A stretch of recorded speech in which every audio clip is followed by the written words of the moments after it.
हाय, मैं डॉक्टर विश्वरूप चौधरी। उनके कुछ सवाल हैं और मेरे जवाब।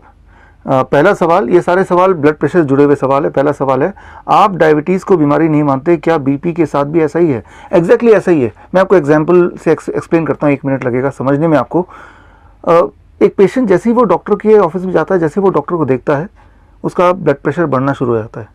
जितना बूढ़ा डॉक्टर उतना ज़्यादा ब्लड प्रेशर, जितनी सारी डिग्रियां उतनी ज़्यादा ब्लड प्रेशर और बढ़ जाती है। जितना बड़ा हॉस्पिटल, जितना महंगा हॉस्पिटल, मानो कि ब्लड प्रेशर और बढ़ जाता है।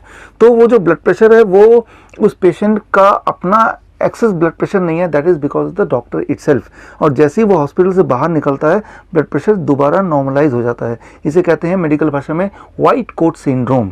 और ये देखा कि 80% पेशेंट्स जो प्रेजेंटली दवा ले रहे हैं, उनका जो बढ़ा हुआ ब्लड प्रेशर होता है वो दरअसल व्हाइट कोट सिंड्रोम का शिकार है, ना कि इन रियलिटी वो ब्लड प्रेशर के पेशेंट्स हैं।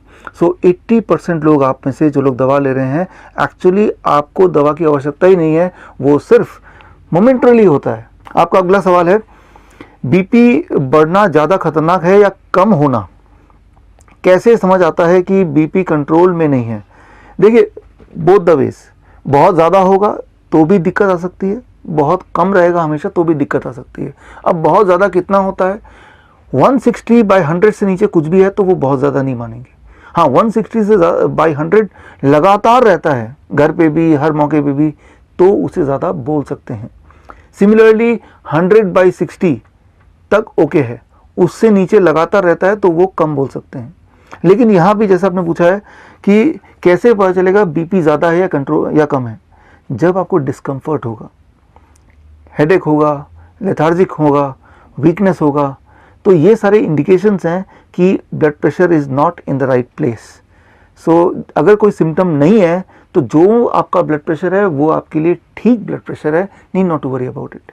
आपका अगला सवाल है, रिसर्च कहती है कि मोबाइल फ़ोन से भी बीपी बढ़ सकता है, आपके अनुभव से क्या सचमुच ऐसा होता है? डायरेक्टली ऐसा नहीं होगा, एक दिन में ऐसा नहीं होगा। इनडायरेक्टली लॉन्ग रन में मोबाइल यूज़र्स के बॉडी में ट्यूमरस ग्रोथ होने के चांसेस बढ़ जाते हैं, और जब जब ट्यूमर बढ़ते आएंगे, आपके बॉडी में ज़्यादा होंगे, तो उससे इनडायरेक्टली ब्लड प्रेशर भी बढ़ेगा।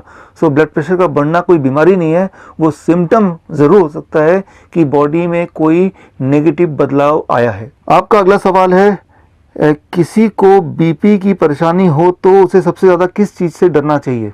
2 चीज़ों से। पहला सॉल्ट, वाइट सॉल्ट, और दूसरा तेल। ये 2 हैं आपके सबसे बड़े दुश्मन। ये दोनों चीज़ आप कम कीजिए, छोड़ दीजिए। बीपी अगर है भी, पहली बात तो मैंने आपको बताया, 160/100 लगातार रहना, हर सेटिंग में रहना, उसे आप बीपी मानेंगे।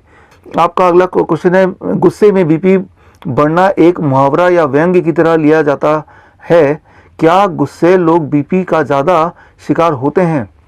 देखिए, गुस्से में आंसर इज यस। गुस्से में रहेंगे तो आप का बीपी उससे बढ़ता है। एक्चुअली गुस्से में रहने से, जब हम गुस्से में होते हैं तो बॉडी स्ट्रेस हार्मोन प्रोड्यूस करता है। स्ट्रेस हार्मोन जो है वो हमारी बॉडी को प्रिपेयर करता है इमरजेंसी सिचुएशन को हैंडल करने के लिए। लेकिन अगर हम लगातार गुस्से में रहेंगे तो स्ट्रेस हार्मोन की मात्रा इतनी बढ़ जाएगी, एंड स्ट्रेस हार्मोन जब ज़्यादा होगा, दैट में lead to high blood pressure. So ये सही बात है, गुस्सा contributes to high blood pressure and that may contribute to heart attack, brain stroke etcetera. आपका अगला सवाल है, ज़्यादातर माना जाता है कि 120/80 बीपी हो तो आप सेहतमंद हैं, लेकिन कुछ एक्सपर्ट 160/100 को भी सही मानते हैं। इतना अंतर क्यों और स्टैंडर्ड वैल्यू क्या है? देखिए, 1993 से पहले JNC जॉइंट नेशनल कमेटी की जो रिपोर्ट थी 1993 तक, वो था 160/100, यानी कि किसी भी इंसान का ब्लड प्रेशर 160/100 से ऊपर होगा तभी उन्हें दवा दिया जाता था। लेकिन उसके बाद JNC 5 आया, और अभी प्रेजेंट की बात आपने लिखा है 120/80, पहले 140/90 आया, उसके बाद 150, 120/80 तक पहुंच गया। सो धीरे धीरे ये वैल्यू कम होती जा रही, कम होती जा रही है। ये कोई अचंभे की बात नहीं होगी कि इस साल के अंत तक आप देखेंगे कि स्टैंडर्ड 120/80 से कम होकर 115/75 ही रह गया।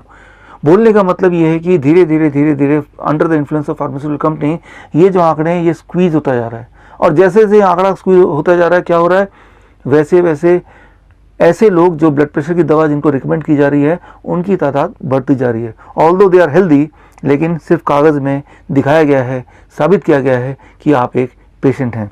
सो एक्चुअल वैल्यू जो है जिसको आप रेफरेंस मान सकते हैं वो है 160/100।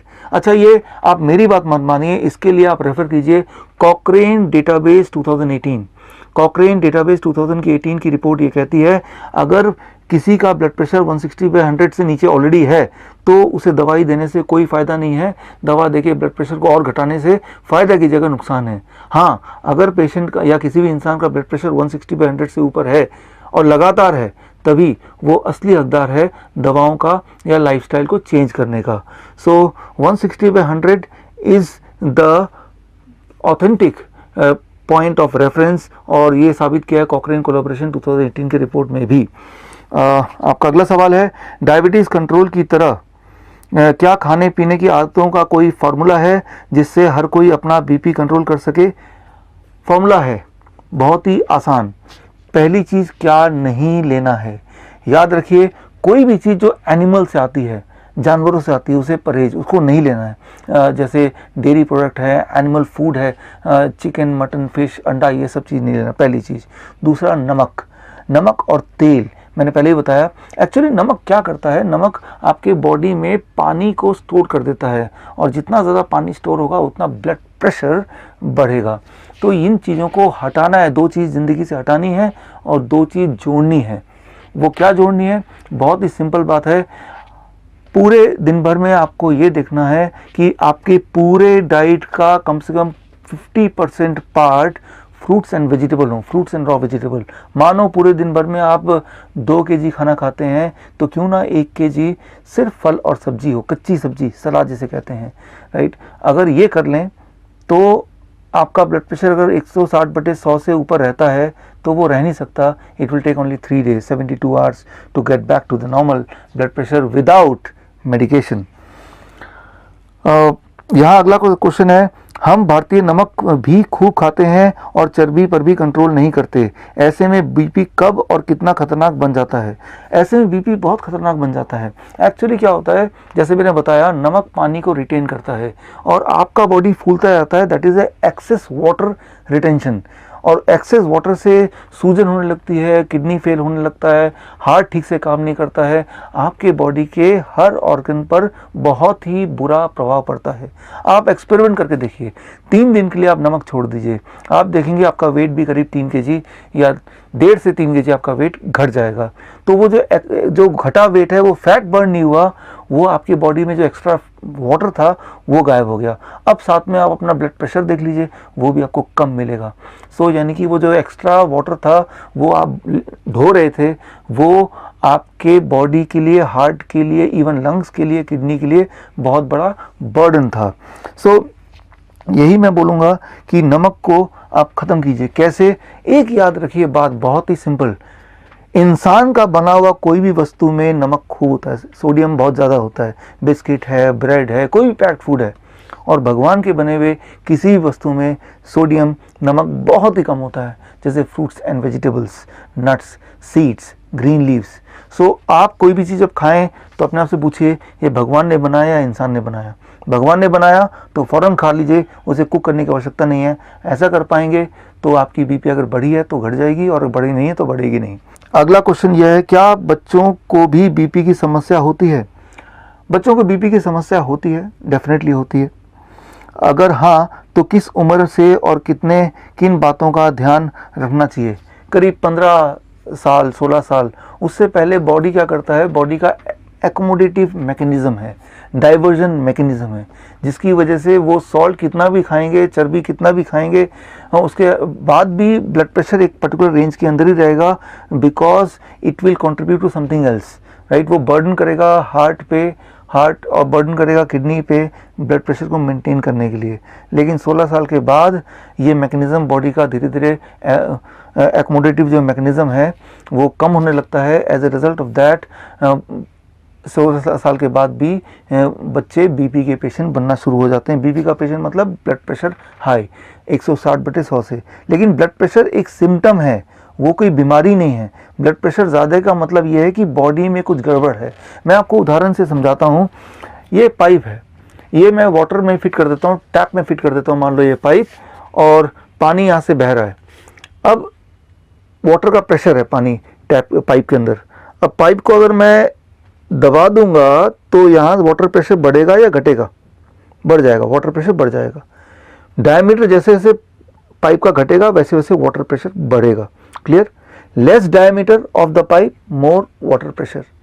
यही बात है, यही बात हमारे बॉडी के ब्लड वेसल्स में भी है। हमारे बॉडी का जो ब्लड वेसल है वो लगभग 1 लाख किलोमीटर तक है, और वो पाइप की तरह है, यहाँ पे पानी की जगह ब्लड फ्लो कर रहा है। और होता क्या है कि अंदर ब्लॉकेज हो जाते हैं। जैसे जैसे ब्लॉकेज होता है तो डायमीटर कम होने लगता है, जैसे जैसे डायमीटर कम होने लगता है so water pressure, sorry blood pressure बढ़ने लगता है, ब्लड प्रेशर बढ़ जाता है। सो जब भी ब्लड प्रेशर ज़्यादा होगा किसी का लगातार, इसका मतलब उसके बॉडी के अंदर, पूरे बॉडी में हज़ारों जगह पे ब्लड वेसल्स के अंदर छोटे छोटे ब्लॉकेजेस हैं, और वो कई सारे जब ब्लॉकेज बन जाते हैं तो बॉडी एकोमोडेट करने के लिए, ब्लड सर्कुलेट करने के लिए ठीक से ब्लड का प्रेशर ऑटोमेटिकली बढ़ा देती है। सो ब्लड प्रेशर प्रॉब्लम नहीं है, प्रॉब्लम यह है कि बॉडी में इंडिकेशन है कि बहुत सारे छोटे छोटे ट्यूमरस ग्रोथ है या ब्लॉकेजेस हैं। सो अगर आप दवा लेके ब्लड प्रेशर को घटाएंगे भी तो भी जो मेन कॉज है, कॉज तो ब्लॉकेज है, वो तो वहीं का वहीं है, तो कॉज वहीं का वहीं है। यानी कि आप जब भी दवा लेते हैं ब्लड प्रेशर घटता है, but at the cost of making you more sick. आपके हार्ट को कमज़ोर करके मेडिसिन आपके ब्लड प्रेशर को घटाती है, ना कि उस ब्लॉकेज को हटा के। लेकिन अगर आप अपने 50% डाइट भी फ्रूट्स एंड वेजिटेबल का कर दें, कच्ची सब्जी और फल का कर देंगे 50% डाइट, तो धीरे धीरे ब्लॉकेज कम हो जाएगा। करीब 1 महीने से 3 महीने में कैसे पता चलेगा ब्लॉकेज कम हो गया? बड़ा सिंपल, आपका ब्लड प्रेशर नीचे आने लगेगा, आपकी एनर्जी लेवल बढ़ने लगेगी, आपका एक्सेस वाटर रिटेंशन कम होने लगेगा, आपके बॉडी में जो सूजन रहता होगा तो वो गायब हो जाएगा। ये सारे इंडिकेशन है। अगर आप सीढ़ियों में चढ़ेंगे तो किसी को एंजाइना था तो एंजाइना नहीं रहेगा, तो ये सारे इंडिकेशन है। अब अगला आखिरी सवाल आपका है, 10वां सवाल। आप बीपी की दवा कंपनियों और बाजार का फैलाया हुआ डर कहते हैं, ऐसा क्यों? देखिए, ब्लड प्रेशर की जो दवा है, जैसे ही आप लेंगे तो सबसे पहली बात, ब्लड प्रेशर की दवा पे 2 साल तक रहेंगे तो आपका ब्लड शुगर भी बढ़ने लगेगा, कोलेस्ट्रॉल भी अनयूजुअली बढ़ने लगेगा, राइट। तो मतलब एक दवा से 2 और दवाइयाँ आपको अल्टीमेटली लेनी पड़ेंगी। 73% पेशेंट जो ब्लड प्रेशर की दवा लेते हैं वो ब्लड शुगर की दवा भी लेते हैं, कोलेस्ट्रॉल की दवा भी लेते हैं। सो अगर आप जॉइंट नेशनल कमेटी 4 को देखेंगे, उसके सारे मेंबर्स को देखेंगे, उसमें से 70% ऐसे मेंबर हैं जो किसी न किसी बड़े फार्मास्यूटिकल कंपनीज के एजेंट या डायरेक्टर या किसी न किसी प्रेसिडेंट, वाइस प्रेसिडेंट या शेयर होल्डर हैं। सो वो लिस्ट आप खुद भी देख सकते हैं, JNC, joint national committee 4, right. So तो मैं ये बोलना चाह रहा हूँ, ये जो कमेटी बनती है जो ये डिसाइड करती है, अमेरिकन हार्ट एसोसिएशन की कमेटी या जॉइंट नेशनल कमीशन की कमेटी, कि कितना ब्लड प्रेशर होना चाहिए, उस कमेटी में 70% लोग ऐसे हैं जो किसी न किसी कंपनी से, फार्मास्यूटिकल कंपनी से जुड़े हुए हैं। सो उनके इसीलिए जो आउटकम आता है वो 120, पहले 160/100 था, फिर 140 हो गया, फिर 120/80 है, अब बात चल रही, हो सकता है कि इससे भी कम हो जाए। जबकि एक इंडिपेंडेंट एजेंसी जैसे कॉकरेन कोलैबोरेशन मैंने बोला था, उनका पिछले साल का भी रिपोर्ट ये कहता है कि 160/100 से नीचे हो तो वो नॉर्मल है।